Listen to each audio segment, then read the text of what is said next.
Hi, everybody, and welcome to Digital Champions. I'm your host, Charlene Shirk, where we get to speak to some of the most innovative thinkers in the digital space. And today we're joined by Mike Jones of Resound. Mike, thanks so much for joining us today. Thanks so much for having me. So tell us a little bit more about what you do over at Resound. And is that an R? Is that your R logo behind you? Yep, that's our R right back there. We're Resound. We're a creative agency helping brands to establish their identity and tell their story to the world in really compelling and unique and creative ways. We do a lot of different services, but primarily we're focused on brand strategy for B2B companies who are selling products and services to other businesses, helping them kind of uncover what makes them really unique and different in their marketplace, and then how to put that package into people's hands where they can really understand it and get engaged with the brand over time. So we've been working a lot, especially in the last few years, on how to create kind of a following for these brands through a lot of owned content. So I know a lot of people are really focused on social media and advertising, and programmatic's a huge thing right now, but we're really focused on how can you use your own owned channels, the things that you actually control yourself, and not be beholden to every other technology or ad platform out there who are constantly changing everything on you.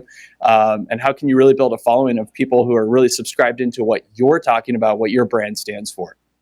So here's the challenge with that, Mike, and everybody knows with data analytics changing and privacy issues changing that you really do want control over your own content platform. But how do you get your own content platforms seen? Because so often you need to depend on those other platforms to be the gateway to get you to your platform. Discuss. Correct. I mean, yes, you have to have both, right? You have to have outreach. You have to be out on other platforms where your potential customers and your followers are going to be. But at the same time, you need to be creating something very unique, right? Your content, what you're saying, what you're putting out in the world has to be interesting. And when it's unique, when it's authentic, when it's real, when it's genuine, and it's creative, it becomes compelling and people want to share it. They want to engage with it. They want to be in your world. They want to be a part of what you're doing. And so it's really about using these outside technologies to draw people in so that they subscribe and they become part of your ecosystem of your content, where you can really bring them onto the platforms that you have a lot more control over. We're still really big fans of using platforms like email, right? And even to some degree, direct mail, using platforms, even like text messaging, where you have direct access to your customer, but it requires you to create something really interesting that they say, yes, I want to be a part of that. I want you to be in my inbox. I want you to be sending me communication, and I want to be a part of the story that you're telling because it is so interesting and valuable to me. So it's not just sales pitches. Really, it's about telling a story and really creating value for people, even in the content you're putting out into the marketplace. Hey, Mike, I couldn't agree with you more. I'll give you my phone number. You send me a few texts. If by the fourth or fifth text it's of no value to me, I unsubscribe. But hey, if you're telling me about a good sale, about a product I'm interested in, and you make it easy for me to look at, you know what? I'll keep scrolling through. So let me ask you this then. I got to think, when you're sitting across from a client, everybody wants that unique sales proposition. Everybody wants to stand out and be different.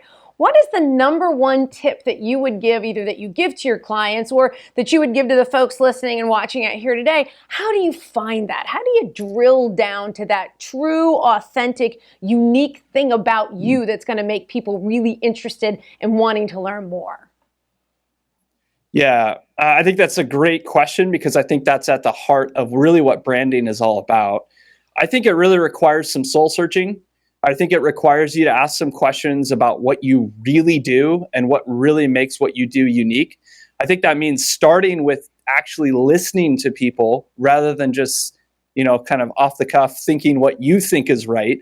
So talk to your customers, right? Really ask them hard questions about what drew them in to work with you. What do they really like about your products and services and the way that you deliver them? That means talking to your staff. If you're a larger organization, your staff are often one of the best sources of truth in terms of what's working, what's not, what's really appealing to people, what's really unique and different about what you do, and start to collect that data. And that might take time. I think that's tough for a lot of business leaders to hear, that it can't just happen overnight, that you really have to take the time to do it right and listen and really gather the data and see what's out there and what people are saying and what's really unique and special. And I think ultimately it's going to come back to being very specific, right? There's often a lot of tension in business because you're chasing a lot of different goals. There's a lot of things being asked of you. Your customers all want different things. And the more specific you can get about who you serve, what you do, how you're going to do it, maybe the worldview, philosophy, belief system, value system that you bring to the table that is different than your competitors, those are all really unique ways to attack your brand and how you can really get authentic and true and real with it. So that's a great place to start. And then it requires you to be creative in how you execute on it, really trying to be, how different can we make it? How can we really set ourselves apart in the way we communicate, the way we deliver things, and the way that we do our business? Every company needs to watch this on replay multiple times, Mike, after we get this posted. Thank you so much for joining us today. You preach the truth there, that's for sure. And sometimes it's not always the easiest thing to hear what people think about your company or organization or brand or your people, but it's part of your culture and they're talking about it. You might as well be talking about it as well. Well, thanks so much, Mike Jones from Resound, for joining us on Digital Champions. Thank you. Oh, it's our pleasure. And if you'd like to learn more about Resound and Mike Jones and all the great stuff he has to share, you can check more out on dailyadbrief.com. Well, that's going to do it for us on Digital Champions. I'm your host, Charlene Shirk. We look forward to seeing you next time.